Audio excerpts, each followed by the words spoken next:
político, porque após manifestar apoio à candidatura de Flávio Bolsonaro e também a caminhada de Nicolas Ferreira em defesa de Jair Bolsonaro, o governador do estado de São Paulo, Tarcísio de Freitas, parece que resolveu olhar um pouquinho mais, pelo menos, para o seu próprio quintal. Matheus Dias está ao vivo conosco, vai trazer mais detalhes. Matheus, seja muito bem-vindo aqui ao nosso 3 em 1. Inclusive, Tarcísio intensificou o chamado corpo a corpo em busca da sua reeleição. Seja muito bem-vindo ao nosso 3 em 1. Uma boa tarde para você. Pois é, Cássio, boa tarde a você, seja bem-vindo também ao 3 em 1. Aqui todos os dias agora estaremos conversando sobre os cenários políticos, como não deixa de ser o caso de Tarcísio. Tarcísio, que já demonstrou apoio a Flávio Bolsonaro, como você bem disse, já demonstrou que vai continuar apoiando Jair Bolsonaro, que vai visitar o ex-presidente na Papudinha ainda essa semana, e também gravou um vídeo dando apoio a Nicolas Ferreira na passeata que ele fez em nome de Bolsonaro, pedindo a soltura do ex-presidente, ou pelo menos a prisão domiciliar. Vamos ouvir. Parabéns, Nicolas, pela sua coragem. Parabéns a todos que estão mostrando que não falta aos brasileiros energia para mudar. E que mais gente venha para caminhar junto e lutar pelo país que nós queremos.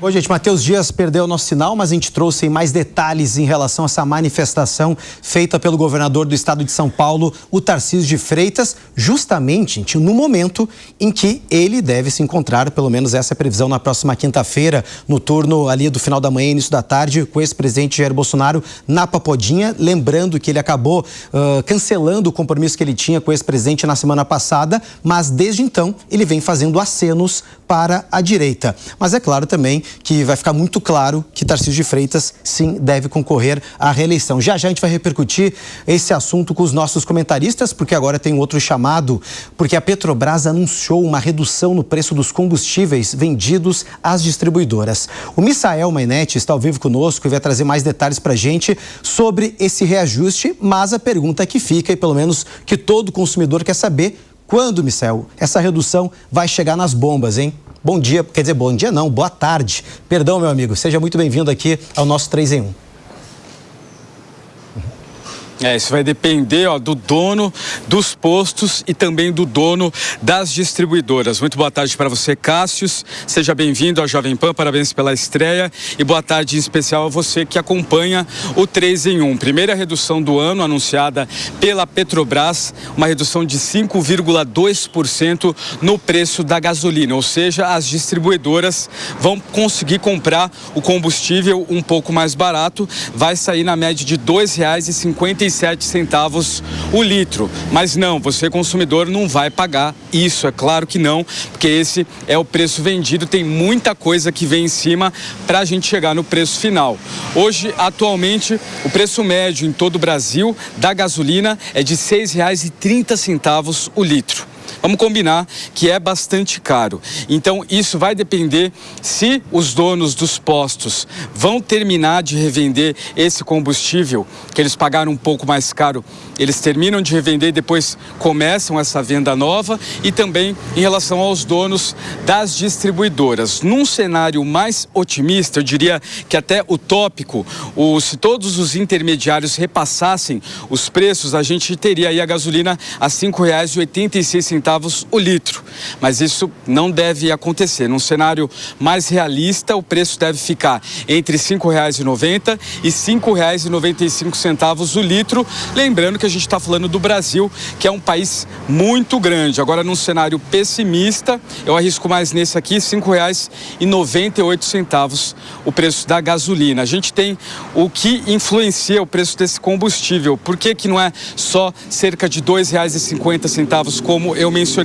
Porque a gente tem, inclusive preparamos uma arte aí, o que compõe o preço do combustível como um todo. A distribuição e a revenda, o custo do etanol, que é misturado a essa gasolina, também o imposto estadual, que chega aí a quase 25%, impostos federais e a parcela da Petrobras. Tem muita coisa para a gente chegar num denominador comum. Então, esse valor da Petrobras para as distribuidoras passa a valer a partir de amanhã Donos de postos ainda podem vender porque eles compraram num valor mais caro, então eles devem queimar o estoque e aí sim depois a gente pode ter uma revenda ligeiramente mais barata para o consumidor. A gente vai acompanhar a partir de amanhã. Cássius?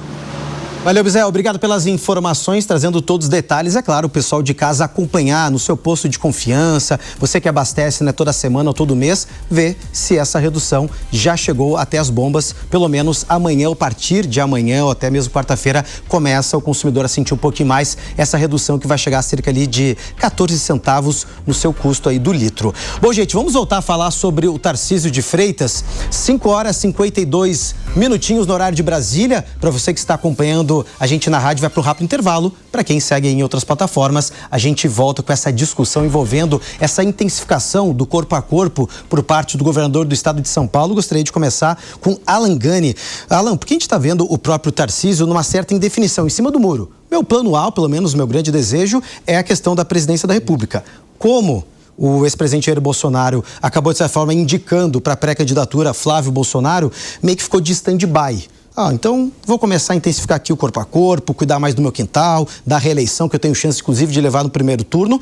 Mas esses acenos e também essa ideia de unidade da direita vai começar a aumentar ainda mais, se intensificar a partir de agora, ainda mais com a aproximação com o time do encontro de Tarcísio com o ex-presidente? Com certeza, porque se ele deixar claro que ele não vai sair a presidência da República e vai disputar a reeleição aqui no estado de São Paulo, aí os bolsonaristas que vêm com uma certa desconfiança o Tarcísio de Freitas vão passar a apoiá-lo, né? E aí vão apoiá-lo aqui numa candidatura ainda mais forte no estado de São Paulo. Então eu vejo que cada vez que ele deixar isso mais claro, que ele vai disputar a reeleição, provavelmente ele vai começar a receber apoio, não só daquela direita que já está com ele, mas sobretudo daquela direita mais bolsonarista que sempre viu o Tarcísio com uma certa desconfiança. Ô Lucas, um dos desafios de Flávio Bolsonaro é justamente furar essa bolha e o que justamente Tarcísio aparentemente está fazendo?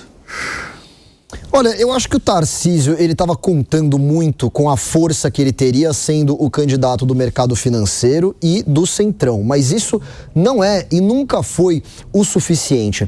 O líder hegemônico na direita bolsonarista é justamente Jair Bolsonaro. Naturalmente, quem ele nomeasse, né, como seu sucessor seria quem de fato concorreria à eleição para a presidência da República. E veja, mesmo Jair Bolsonaro estando preso, sem direitos políticos, com um apoio menor do que ele tinha, né, perante a população quando ele era presidente da República, ainda assim é um poder muito maior do que a vontade do mercado financeiro e do Centrão.